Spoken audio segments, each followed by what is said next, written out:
සියලු දෙනාටම සුභම සුබ දවසක් වේවා කියලා ප්‍රාර්ථනා කරනවා. ශ්‍රී ලංකාව, පෘතුගාලය, නෙදර්ලන්තය සහ මහා බ්‍රිතාන්‍ය යන යුරෝපීය රටවල් තුනක යටත් විජිතයක් වී පැවතිණි. මෙම රටවල් තුනේම සලකුණු අදටත් ශ්‍රී ලංකාව තුළ බහුලව දක්නට පුළුවන්. නමුත් මේ අතරින් වඩාත් කැපී පෙනෙන්නේ 1948 දී නිදහස ලැබීමට පෙර අවසන් වරට යටත් කරගෙන සිටි මහා බ්‍රිතාන්‍යයේ බලපෑම වේ. අපි අද කතා කරන්නේ බ්‍රිතාන්‍යයෙන් මෙරටට එල්ල වූ බලපෑම් වේ.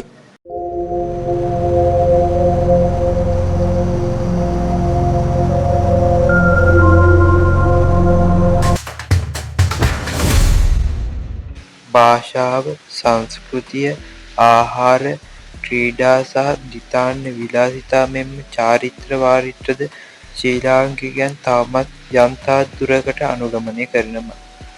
ඔබටත් මතක ඇති 1815 සිට 1948 දක්වා බ්‍රිතාන්‍ය යටත් විජිතයක්ව පැවති අවධියේදී ශ්‍රී ලංකාව හැඳින්වූයේ සිලෝන් කියන නමින්ය. මේ හේතුවෙන් ශ්‍රී ලංකාවේ තේ ලොව පුරා ජනප්‍රිය වී ඇත්තේ සිලෝන් ටී ලෙසයි. කෙසේ නමුත් සිලෝන් නම් යටත් විජිත නාමය රාජ්‍ය ආයතන වලින් ඉවත් කිරීමට ශ්‍රී ලංකා රජය 2011 දී තීරණය කළා. මේ ගැන විවිධ මත පළ වුණු නමුත් එය රජයේ අමාත්‍යවරු හැඳින්වූයේ යටත් විජිතයෙන් සම්පූර්ණයෙන් ඉවත්වීමක් ලෙසය. පෘතුගීසි සමයේ සිට පැවත එන බ්‍රිතාන්‍ය යටත් විජිත නාමය වන සිලෝන් යන්නද භාවිතයෙන් ඉවත් කෙරිණි. පසුව ලංකා යන නාමයට ගෞරවනීය පැරණි පදයක් වන ශී යන කොටස එකතු කරන ලදී. මෙය දිවයිනේ සිංහල හා දෙමළ නම් වලට වඩාත් සමීප බවට තීරණය කෙරිණි. නමුත් ලංකා බැංකුව සහ ධීවර සංස්ථාව ඇතුළු බොහෝ ආයතනවල සිලෝන් යන නාමය නොවෙනස්ව පැවතුණි. කෙසේ නමුත් සිලෝන් ටී යන නාමය තවත් බොහෝ කාලයක් නොවෙනස්ව පවතිනු ඇත. එය ලංකාවේ ජනප්‍රියම අපනයන භාණ්ඩයේ ගුණාත්මක බවේ සංග්‍රාමයක් ලෙස තේ කර්මාන්තය විශ්වාස කරයි. සිලෝන් යන වචනයට ඓතිහාසික වටිනාකමක් ඇති බවට සමහරු විශ්වාස කරන අතර සමහර අය පවසන්නේ ස්වාධීන රටක් ලෙස ඉදිරියට යෑමට මෙම නම් වෙනස් කිරීමට අවශ්‍ය බවය. දැන් අපි කතා කරමු බ්‍රිතාන්‍යයන්ගෙන් අපට ලැබුණු දේවල් ගැන. බ්‍රිතාන්‍යයන්ගෙන් අපට ලැබුණු ප්‍රධානම දේ තමයි තේ කර්මාන්තය. බ්‍රිතාන්‍යයන් උඩරට රාජධානිය ඇතුළු කඳුකරයේ ඉඩම් අත්පත් කර ගැනීමෙන් පසුව විවිධ භෝග වගාකර අත්හදා බැලීම් සිදු කර තිබුණා. එහි ප්‍රතිඵලයක් ලෙස 19 වන සියවස ආරම්භය වන විටදී වසර 20කට වැඩි කාලයක් පුරා කෝපි ශ්‍රී ලංකාවේ අංකගේ භෝගය විය. කොළ රෝගයකින් කෝපි පැලෑටි විනාශ වීමත් සමග වෙනත් භෝග හඳුන්වා දීමට ක්‍රියා කර තිබුණු අතර තේ ගස් ඒ අතර ප්‍රධාන වුණා. වතුකරයේ රැකියා කිරීම සඳහා සිය පවුලෙන් සමග ඉන්දියානු ද්‍රවිඩයන් විශාල ප්‍රමාණයක් ශ්‍රී ලංකාවට සංක්‍රමණය වූ අතර ඔවුන් දෑතින් තේ දළු නෙළීමට සමත් පිරිසක් ලෙස හැඳින්විණි. අදටත් මෙම කාර්යයේ බහුලව නිරත වන්නේ මෙම පුද්ගලයන්ය. තේ දළු නෙළන්නන්ගේ ජීවන තත්ත්වය ඉතා පහත් මට්ටමක පැවතුණු අතර පසුකාලීනව රජයන් සහ විශාල තේ සමාගම්වල අනුග්‍රහයෙන් ඔවුන්ට යම් පහසුකමක් ලබා දී ඇත. මහනුවර අවට කඳුකරයේ පුරා වේගයෙන් මියත් වූ තේ යටත් විජිත සමය වනින්ම ඉන් පසුවද දිවයිනේ ආර්ථිකය හා සංස්කෘතියේ අතිශය වැදගත් අංගයක් බවට පත් වුණා. තේ නිෂ්පාදනයේ ඉහළ යාමත් සමග තේ පානය කිරීමේ සිරිතද ජනතාව අතර ප්‍රචලිත වුණා. වර්තමානයේදී බහුතරයක් ශ්‍රී ලාංකිකයන් අතර තේ දෛනිකව බීමක් ලෙස පත්ව ඇති අතර එම කර්මාන්තය විශාල වශයෙන් ව්‍යාප්ත වී ඇත. භාෂාව ගැන අපි කතා කළොත් කුඩා දූපතක් වන ශ්‍රී ලංකාවට බ්‍රිතාන්‍යයන්ගෙන් ඇතිවුණ බලපෑම් අතර ඉදිරියෙන්ම තිබෙන්නේ ඔවුන්ගේ භාෂාව හඳුන්වා දීමයි. අද වන විට ශ්‍රී ලංකාවේ නිල භාෂා 3ක් තියෙනවා. ඒ වගේම ඒවාගේ නම් තමයි සිංහල, දෙමළ සහ ඉංග්‍රීසි කියන භාෂා 3. සිංහලයන් ලන්දේසි හා පෘතුගීසි භාෂාවන්ට සමාන වචන කිහිපයක් භාවිතා කළද අධ්‍යාපන පද්ධතියට වඩා පූර්ණ ලෙස ඇතුළත් වූයේ ඉංග්‍රීසි බසයි. සියලු පාසල්වල දේශීය භාෂා සමග ඉංග්‍රීසිද අනිවාර්ය විෂයක් ලෙස උගන්වන අතර යම් පුද්ගලයෙකු ඉංග්‍රීසි හොඳින් ප්‍රගුණ කර තිබීම කාර්යාල රැකියාවක් ලැබීමට පවා අත්‍යවශ්‍ය සුදුකමක් වී ඇත. උසස් අධ්‍යාපනය ව්‍යාපාර අධිකරණ බැංකු කටයුතු පමණක් නොවේ. පෞද්ගලික කාර්යාල බොහෝමයකම වර්තමානයේ පුළුල් ලෙස ඉංග්‍රීසි භාවිතා කරන ශ්‍රී ලාංකිකයන් ඉංග්‍රීසි කතා කරන විට යම් දුරකට බ්‍රිතාන්‍ය උච්චාරණයට සමාන වන්නේද මේ හේතු නිසයි. බ්‍රිතාන්‍යයන් නිසා අපිට ලැබුණු ක්‍රීඩා ගැන අපි කතා කළොත් යටත් විජිත සමයේදී බ්‍රිතාන්‍ය නිලධාරීන් දිවයින තුළ පදිංචි වූ අතර ඔවුහු සිය විනෝදාත්මක ක්‍රීඩා සංස්කෘතිය අංග ඇතුළු බොහෝ දේ දිවයිනට රැගෙන ආවා. බ්‍රිතාන්‍යයන්ගෙන් ගෙන එන ලද කැපී පෙනෙන ක්‍රීඩා 3ක් ලෙස ක්‍රිකට්, ගෝල්ෆ් හා රග්බි යන ක්‍රීඩා 3යි. වර්තමානයේදී ක්‍රිකට් ශ්‍රී ලංකාවේ ජනප්‍රියම සහ වැඩිම මුදලක් සංසරණය වන ක්‍රීඩාව බවට පත් වී ඇත. එංගලන්තය තුළ එයට හිමිව ඇත්තේ අවම ජනප්‍රියතාවයකි. ඒ බව ඔබද හොඳින්ම දන්නවා ඇති. වර්තමානයේදී අවුරුද්ද පුරා ශ්‍රී ලංකාව තුළ ක්‍රිකට් තරග සංවිධානය කෙරෙන අතර පාසල්වලද ක්‍රිකට් පුහුණුව ලබා දෙමින් කණ්ඩායම් නිර්මාණය කර ඇත. වීදි සහ උද්‍යානවල ක්‍රිකට් ක්‍රීඩා කරන තරුණ තරුණියන් ශ්‍රී ලංකාවේ සුලභ දසුනකි. මේ උනන්දුව නිසා ක්‍රිකට් ලෝක කුසලානය ජයග්‍රහණය කිරීමටද ශ්‍රී ලංකාවට හැකි වුණා. බ්‍රිතාන්‍ය නිලධාරීන් කොළඹ නුවරඑළිය සහ මහනුවර නගරවල ගෝල්ෆ් ක්‍රීඩාංගන 3ක් ඉදිකළා. ඒවා අදටත් ක්‍රියාත්මක වේ. කෙසේ නමුත් සල්ලිකාරයන්ගේ ක්‍රීඩාවක් ලෙස බොහෝ දෙනෙකු හැඳින්වීමත් සමග සාමාන්‍ය පුද්ගලයන් ගෝල්ෆ් ක්‍රීඩාවෙන් දුරස්ථ වී ඇතැයි. ශ්‍රී ලාංකිකයන් රග්බි එතරම් සෙල්ලම් නොකරන අතර පාසල් සහ ක්‍රීඩා සමාජ මට්ටමින් නිතර තරඟ කරනවා.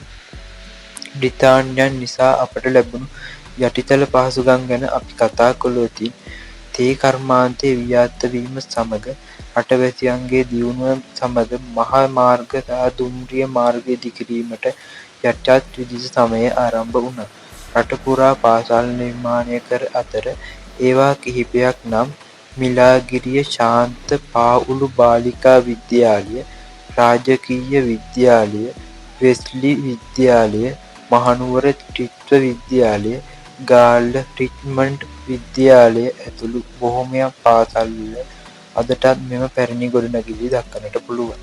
එමෙන්ම කොළඹ පැරණි පාර්ලිමේන්තු ගොඩනැගිල්ල, අධිකරණ ගොඩනැගිලි සහ කුරුඳුවත්තේ පිහිටි ජාතික කෞතුකාගාරය, නුවරඑළිය තැපැල් කාර්යාලය වැනි නිල ගොඩනැගිලි රාශියක්ද ඉදිකළා. මේ අතර කඳුකරේ හා බ්‍රිතාන්‍යයන් විසින් තේ වැවිලිකරුවන්ගේ බංගලා ඉදිකරන ලද අතර ඉන් බොහෝමයක් වර්තමානයේදී හෝටල් ලෙස භාවිතා කර ප්‍රතිසංස්කරණය කර ඇත. ඔවුන් විසින් ඉදිකරන ලද දේවස්ථාන හවුතලේ එඩිසන් බංගලාව වැනි ස්ථාන අදටත් ජනප්‍රිය සංචාරක ස්ථාන බවට පත් වී ඇත. බ්‍රිතාන්‍යයන් කොළඹ සහ නුවරඑළිය නගරවල විශාල උද්‍යාන ඉදිකළ අතර ඒ අතරින් වඩාත් ජනප්‍රිය වන්නේ වික්ටෝරියා උද්‍යානයයි. වර්තමානයේදී එය විහාර මහා දේවී උද්‍යාන ලෙසද හඳුන්වයි. බ්‍රිතාන්‍යයන් නිසා අපට ලැබුණු තවත් දෙයක් ලෙස දුම්රිය සේවාව පෙන්වා දෙන්න පුළුවන්. බ්‍රිතාන්‍යයන් ඉතිරි කර ගිය සියලු යටිතල පහසුකම් අතරින් වඩාත් වැදගත් වන්නේ මුළු රටම සම්බන්ධ වන සේ ඉදිකරන ලද දුම්රිය මාර්ගයයි. රට තුළ පළමුවෙන්ම දුම්රිය පීලි සවිකිරීම බ්‍රිතාන්‍යයන් පාලන සමයේ සිදු කළ අතර සියලු ප්‍රදේශ යාවනසේ දුම්රිය පද්ධතියක් සැකසීමටද ඔවුන් ක්‍රියා කළා. මේ අතරින් දෙමෝදර, ඔහිය, පට්ටිපොළ වැනි ස්ථානවල දුම්රිය මාර්ග විස්මිත නිර්මාණ ලෙස අදටත් ලොව පුරා ප්‍රසිද්ධ වී තිබේ. නිදහස් සටන සහ වික්ටෝරියානු සංස්කෘතිය ගැන කතා කළොත් බ්‍රිතාන්‍ය නීතිය, පරිපාලන ක්‍රම, බදු ගෙවීම් ක්‍රම, අධ්‍යාපනය ඇතුළු බොහෝ දේ අදටත් ශ්‍රී ලංකාව තුළ ක්‍රියාත්මක වේ. පොදු රාජ්‍ය මණ්ඩලයේ සාමාජිකයෙකු ලෙස දේශපාලනයේ සහ වෙළඳ ගනුදෙනු රාශියක්ද දෙරට අතර වර්තමානයේදී ක්‍රියාත්මක වේ. කෙසේ නමුත් බ්‍රිතාන්‍ය යටත් විජිත සමයේදී ඝාතන, කැරළි සම්පත්, මංකොල්ලකෑම්, වහල් සේවය ඇතුළු අපරාධ රාශියක් සිදු වූ බව ඉතිහාස පොත්පත්වල සඳහන් වේ.